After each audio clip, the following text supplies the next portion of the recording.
What's up, everybody? Jordan Stewart here from Vover. Thanks so much for tapping into the Vover Original Show. Just a reminder that if you want to drop your opinions about the episode or respond to the host and guests with your voice, go and download the Vover app wherever you get your apps. Vover, voice over everything. Enjoyed the show. What's up, everyone, and welcome to this Monday edition of the Vover Sports Card Show. I am your host, Hrelja. Over the last week or so, we've seen some major card sales of young superstar athletes. I want to give you my main takeaways on that, and once we're done going over that, I want to be talking about the card markets of Damian, Lillard, and Ben Simmons, because as we wait to hear what happens with trades with them, I want you anticipating in their card markets rather than reacting to after the news occurs. So there's really two main sales I want to look at that have happened. On Thursday night, we saw that Justin Herbert's National Treasures 1/1 Platinum Shield RPA sold for $550,000. That was an incredible sale to see. And then on Saturday night on Golden Auctions, we saw Trae Young's 1/1 Nebula Prizm Rookie Card PSA 10 selling for $400,000. First of all, I think both of these cards sold for more than what I would have expected. I think it sold for more than what many collectors expected. But rather than just sitting here and clapping, saying these are awesome sales, which they were, I think we should be using the information provided in these sales and what the market is telling us to help us find new opportunities. And after both of these sales occurred, I found myself reaching out to a couple of big car dealers who move high-end stuff, and I was really curious what their thoughts were, and we really came to two conclusions. The first one being some people really aren't weighing potential upside versus risk. For the person that paid $550,000 for the Justin Herbert card, maybe they were using that $4.3 million sale for Patrick Mahomes as the comp, but if you're using Patrick Mahomes as the reference point to figure out what you should be paying for Justin Herbert and predicting potential upside, you're going to lose. If we think about what Justin Herbert's done so far in his career, he had an incredible rookie season. But it's important to realize he's played one season. The Chargers went 7-9 last season. They play in the AFC West. They have to play the Chiefs twice a year. They're not going to win that division. It's also important to note that this is going to be Justin Herbert's second season where tons of quarterbacks tend to struggle because opposing defenses now have a full offseason to watch tape on you and try to figure out your weaknesses. We don't know how great Justin Herbert's going to look. Maybe he is a top 7 or 8 quarterback this season, but that's the expectation within the card market. So if Justin Herbert goes out there this year and he makes the Chargers a 10-7 team, he's really competitive, he goes toe-to-toe with the Chiefs, I don't think Justin Herbert high-end cards go up whatsoever. I think best case scenario, they maybe hold still because the expectations put upon him are so high. And I think it really sets up a situation where all he can do is disappoint. If we look at Phillip Rivers, who was just a quarterback for the Chargers for the last 15 years, he's going to be a Hall of Famer, 8-time Pro Bowler. He never won a Super Bowl, but he was very productive. 63,000 yards over his career, over 420 touchdowns. Insanely amazing career. If we look at Phillip Rivers, his Topps Finest autographed number to 5 just sold for $1,500. If we're looking at his Bowman Chrome rookie card auto number to 50, selling for $2,000. Topps Chrome Refractor rookie card PSA 10, super low pop, card selling for $900. So when we're talking about $550,000 for a 1/1 Justin Herbert card, you need to be careful because that's also more than what Russell Wilson's would sell for. And if we look at Russell Wilson, he's been a top few quarterback in the league for the last few seasons, been to 2 Super Bowls, won a Super Bowl. When I see a guy like that selling for less than Justin Herbert, it makes me nervous because if somebody said right now Justin Herbert can end up being Phillip Rivers or end up being Russell Wilson, I think that the Chargers would take that in a second and it would be seen as a great career. But if you're looking at his card collectors right now, what people are willing to pay, people paying $75,000 for a gold Prizm. What are you expecting out of Justin Herbert? If he isn't Patrick Mahomes, does this mean that his career was an insane disappointment? Patrick Mahomes is a 1/1. He's the best quarterback that's come out in the last 20 years. The best quarterback that's come out since him was probably Aaron Rodgers 2005. Before that, Tom Brady. And I don't want to rip on Justin Herbert. I think he could be an incredible quarterback in this league. I think that the Chargers will be pretty good this season.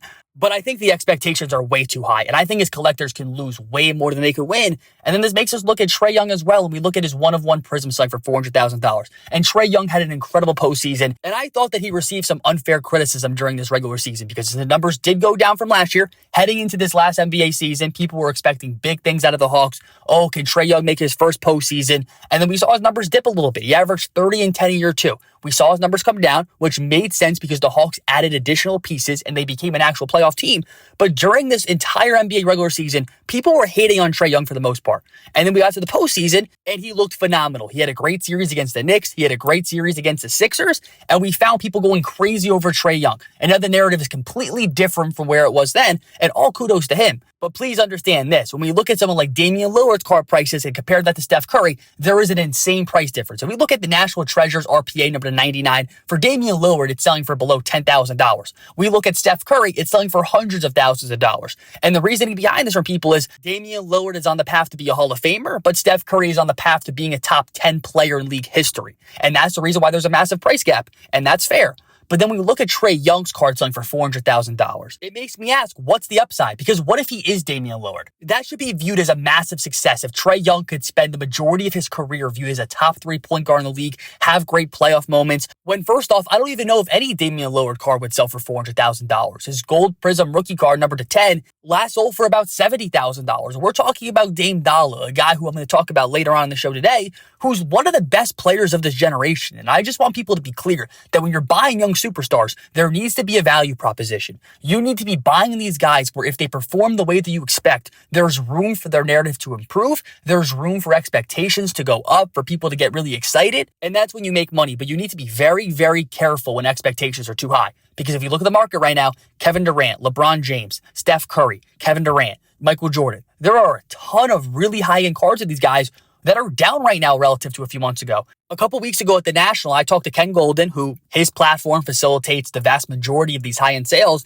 and he said that he thought guys like Kevin Durant, LeBron, Jordan, Kobe, that there was a lot of value in these guys, that they were down, and that he expected these cards to rebound. So instead of going after a guy like Justin Herbert right now at all-time highs, or Joe Burrow at all-time highs for their high-end stuff. Now, if we look at their mid-end and low-end cards, I do think that there's some arbitrage opportunities. But if we're looking at the most high-end stuff, I just think people are paying way too much money for this right now. And when I'm looking at LeBron autos, Kobe autos, Jordan stuff, 86 Fleer, it just makes me think I would way rather buy the best of the best right now. I would way rather go out and buy an amazing Kevin Durant card today that's 25% of what it was a few months ago than chasing and paying all-time highs for a high-end Trae Young card. Because Kevin Durant, I know no matter when he retires, whatever happens, KD is a top 15 player in league history if he retires today. And if Kevin Durant has a few more great seasons than him, he's going to probably win the first championship ever for the Brooklyn Nets. He's going to win his third title, third finals MVP, and he has room to grow. So from these two sales, I want you guys to have two main takeaways. First of all, if you're looking at high-end cards of a player, a young superstar that's unproven and has his whole career ahead of him, if his card prices are selling for more than superstar talent, you need to be questioning if there is enough upside in that card you're buying to weigh the risk. Because if that player doesn't turn out, you can lose a lot of money. And the second takeaway I think you guys should have is if people are pouring all this money into Trae Young, Justin Herbert, there's a lot of money going to football right now, you should really be eyeing some good basketball cards right now before we get to next season. Because like I said, there's a ton of new money entering the market. There's a ton of high-end cards transacting. And I think when we talk about guys like LeBron, Jordan, Kobe, Steph Curry, even guys like Kevin Durant and James Harden, I think there are really good opportunities right now. I think there are some people that are spooked in their markets just because stuff has come down and they're scared that if they buy today, it might not be the floor. But I think that people making these plays right now are going to be very happy in a few months. And moving off of these major young superstar sales, which I don't think are bad things. I think it's great for the hobby. But rather than following along and making the same decisions as the people that bought these cards, I would be taking a different path. Now, looking at Damian Lillard and Ben Simmons, I want to go into their card markets because as we stand today, there is a lot of uncertainty with them and where they're going to go. And my number one conclusion is this. I don't see how Ben Simmons or Damian Lillard enter next season showing up for their team playing on day one. Ben Simmons, if we think about what happened after that Game 7, Doc Rivers literally got asked, do you think you could win a championship with Ben Simmons as your point guard? And he said, I don't know how to answer that question. How does Ben Simmons show up? And he's not going to show up. We're hearing that he's not replying to teammates. He's not getting back to people. Ben Simmons is going to sit out if they don't trade him. And I don't care that Daryl Morey is asking for a ton, wanted 2 first-round future picks from the Warriors, wanted their 7 and 14 this year, wanted Wiggins and Wiseman. They're not going to get that. But I think the situation is going to get too ugly if they keep him, and they're going to have to get whatever they could get. Maybe it's De'Aaron Fox and some picks. I don't know what it is, but overall, I expect Ben Simmons to get dealt. And if he does get dealt, his card prices will go up because that's what we see literally happen in every scenario. We look at something like his Optic Base Rookie Card PSA 10, currently selling for about $60. This was a $150 card leading into the postseason. I don't love Ben Simmons in general. I don't think he's a great long-term play. I don't believe in him as a talent. But in terms of being able to buy his cards right now when literally 0 people want to touch him, When he gets traded, the narrative around his name is going to get better. He's still having some mid-end sales that I think are way too expensive. His select tie-dye number to 25, BGS 9.5, just sold for over $1,000. His purple Prizm rookie card, PSA 10, number to 75, just sold for $1,600. With those kinds of cards, I don't love the upside, just because the narrative around Ben Simmons is maybe those cards go up a little bit in the short term when he gets traded. But if we're looking at Ben Simmons as a player, we are pretty sure that he's never going to turn into a great offensive talent, which is really going to limit the speculation that people can have that he becomes an all-time great, because although he's a great defender, although he's a great facilitator, he could be a really good point guard, Ben Simmons isn't going to be able to become an all-time great if he can't hit a free throw and he's too scared to shoot from outside of 10 feet. Now, if we look at Dame, I really like the value proposition there of low-end cards, mid-end cards, and high-end stuff, just because I do think Damian Lillard is a legend-type player, and I think if he gets dealt to a team that could win a championship, it'll get people very excited. Because we look at Dame's resume, all-NBA player, can score 50 points, whatever he wants, has great playoff moments, nobody doubts that he's a clutch player.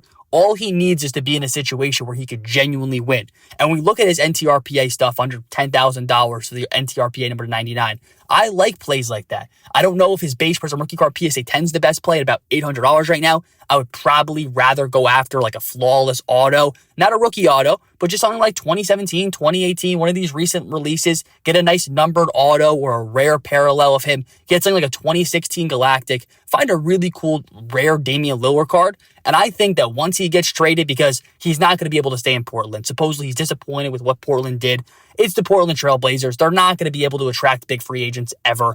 I don't know what they're going to be able to trade to get a superstar, because I don't know how hot the market is for a guy like CJ McCollum or Nurkic. So seems like Portland doesn't have many great options, and the only option really seems to be that Damian Lillard's going to have to get dealt. So when Dame gets traded, we are going to see tons of excitement happen. I don't know where it's going to be. Maybe it's somewhere like the Celtics. He teams up with Jason Tatum. Who knows if maybe they try to do a deal to get him to the Mavs to play with Luka.